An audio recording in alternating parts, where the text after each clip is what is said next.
Eu venho tendo umas conversas com seguidores nossos, pessoas me mandam muitas mensagens, eu abro algumas vezes algumas enquetes no meu Instagram, eu respondo algumas pessoas que mandam mensagem no meu Telegram, e eu percebo que boa parte de vocês que nos seguem são tomados de uma insegurança crônica. E eu não tô aqui dando uma de um coach, que eu não sou, eu sou um anti-coach, sou uma pessoa demotivacional, ou seja, meu objetivo aqui é te desmotivar, tá?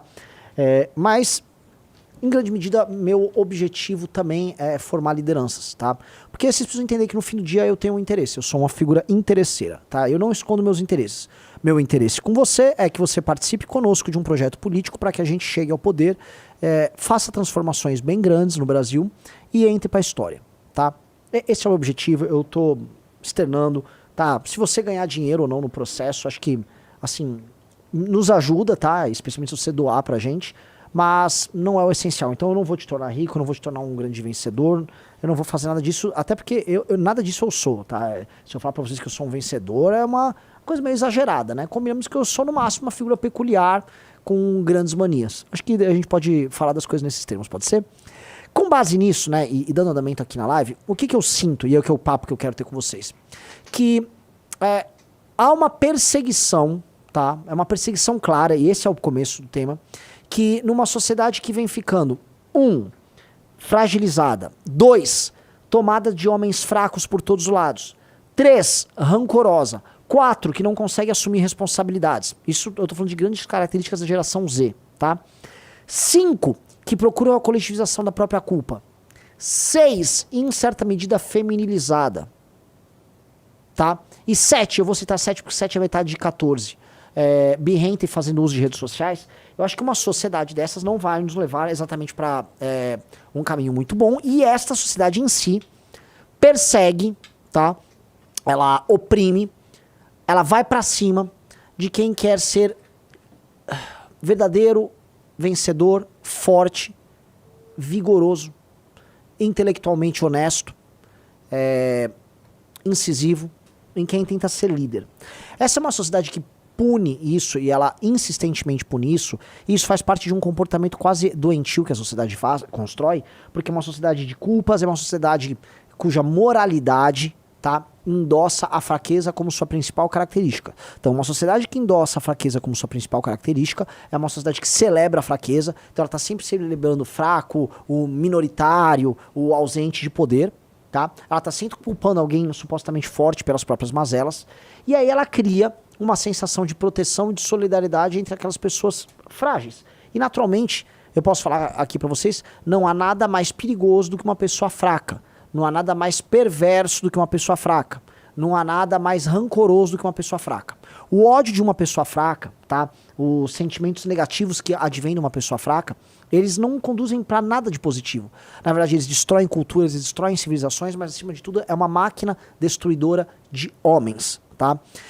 E eu digo isso por quê, amigos? Porque, olha só, a gente sabe muito bem que as pessoas que a gente considera, por exemplo, líderes ou pessoas que vão ocupar posições importantes. Vou dar um exemplo, você que está nos assistindo aí, se você for um estudante, sabe aquela pessoa que está na sua sala de aula, às vezes é um esportista, é o cara que está na atlética, é o cara bonitão, alto, sabe? Aquelas pessoas que você percebe que a vida acontece naturalmente para elas e que as conquistas delas vêm sem nem muita dificuldade, né? Se é um cara bonitão, as mulheres olham para ele com mais facilidade, ele sai naturalmente com as moças, ele consegue, vamos dizer, destaque social sem impor muito trabalho, tá? Ele já nasceu, vamos dizer, às vezes essa pessoa até é rica, em geral às vezes já tem uma correlação entre sucesso e ser saudável, assim, essas pessoas mais saudáveis, principalmente quando você é criança, você vai entender isso, elas conseguem um destaque mais fácil. Mesma coisa, na verdade, de forma ainda mais aguda com mulheres, né, se as meninas percebem isso, tá? E aí, basicamente, lidar com, vamos dizer, esse aspecto muito triste, que é a desigualdade natural entre os seres humanos, nos obrigam a nos relacionar com o mundo dentro de um prisma que nos choca. E por que nos choca? Porque quando a gente está no seio familiar e a gente é protegido pelos nossos pais na pequena infância, a gente é tratado como, vamos dizer, um queridinho, tá? Um bebê especial, a criança especial, e o mundo todo é especial para ela. Aí, de repente, essa criança vai se chocar com outras crianças no colégio, ela vai ver crianças mais espertas, crianças mais agressivas, crianças mais bonitas, crianças mais fortes. E aí você tem a primeira criação das hierarquias já na primeira infância. E, em certa medida, esses primeiros choques que nós passamos a ter da primeira infância para a adolescência vão moldando quem nós somos. E aí, a forma como nós nos relacionamos com as nossas próprias fraquezas, nossas debilidades, tá, faz com que a gente determine na prática quem nós somos perante o mundo, tá? Isso determina a nossa psique e isso determina se nós somos no fim do dia pessoas fortes ou fracas, tá? Eu quero tratar disso nessa live, porque essa aqui é uma live para conversar com vocês que nos seguem, tá? Porque eu vendo e eu tô acompanhando o perfil de quem nos acompanha, o perfil dos jovens. A gente tem muitos jovens inteligentes e sensíveis que nos acompanham. Eu tô aqui, não tô usando nenhum termo, tipo, você é um não, mesmo gays que estejam aqui, mas estou falando de héteros, estou falando de jovens inteligentes com uma sensibilidade maior, tá? Temos pessoas de meia idade, também com uma inteligência mais aguda, e são pessoas que podem fazer reflexões sobre si próprias, sobre seu papel no mundo, tá? E sobre onde elas estão, e sobre como pessoas como elas vão conquistar o poder no Brasil, tá? E eu preciso começar falando disso aí com vocês, porque eu preciso falar da situação brasileira, e eu preciso falar da situação das esquerdas no Brasil. Tá? E disso eu vou chegar a nós no MBL. Porque o que acontece? Ora, se a esquerda é a instrumentalização, isso aqui vai muito na linha do Nietzsche, né? A instrumentalização da espécie da moral do escravo, que seria a moralidade daquele que, enfim, está numa situação hipossuficiente, vamos colocar aqui, que não é naturalmente poderoso ou forte. Eu já dei as definições naturais disso, né, na pequena infância.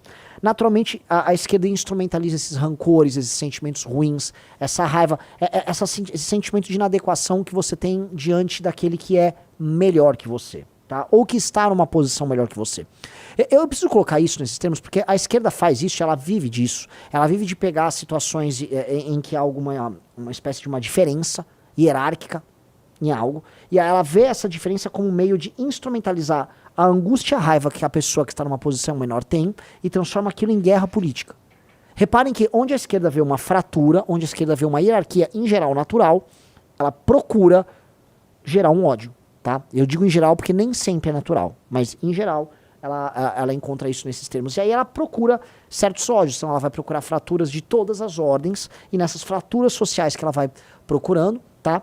Ela instrumentaliza um rancor. E qual é esse rancor? E aí é o que eu quero chegar. Eu quero chegar na natureza do problema pra gente falar com vocês. O esquerdista, salvo raríssimas exceções, ele é antes de tudo um fraco. O esquerdista é antes de tudo um fraco. Mas ele é um fraco porque ele aceitou uma determinada situação pessoal de fraqueza ou de inadequação diante do mundo. E aí ele começou a adotar a tese de uma espécie de uma luta contra aquilo que é mais forte, que é mais belo, que é melhor. Isso é meio que real, tá? E você consegue perceber essa mentalidade, e eu percebia quando eu estava na escola. E aqui vai onde eu quero chegar. Porque, veja, se coloca no meu lugar, e eu vou fazer uma análise também do Arthur, né? Eu não era um garoto grande, forte, não era o melhor cara nos esportes, tá?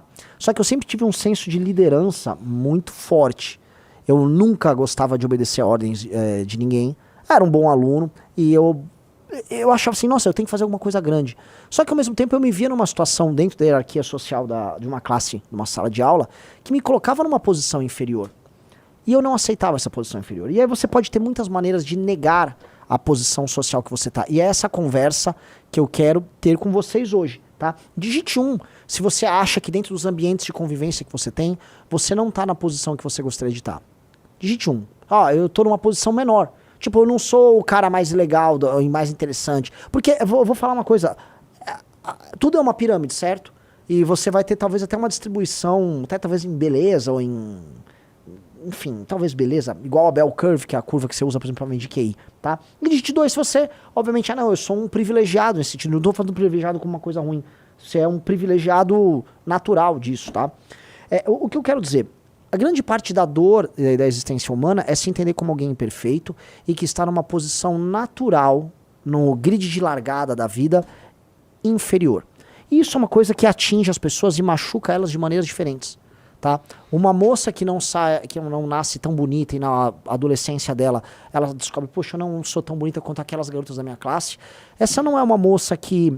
Essa é uma moça que tem que lidar, ela vai ter que construir uma complexidade emocional e psicológica muito maior para poder lidar com esse elemento que vai ferir ela. E isso fere as mulheres mais do que fere os homens, mas também fere os homens, porque a competição no universo masculino, ela é terrível, tá? Em certa medida, o universo feminino, né? Todo mundo diz que as mulheres não conseguem desenvolver amizades tão profundas e tão fáceis e tão leves quanto a dos homens, porque essas hierarquias que existem entre as mulheres machucam elas de maneira diferente. Mas nos homens elas também machucam, porque as hierarquias entre os homens elas são muito cruéis.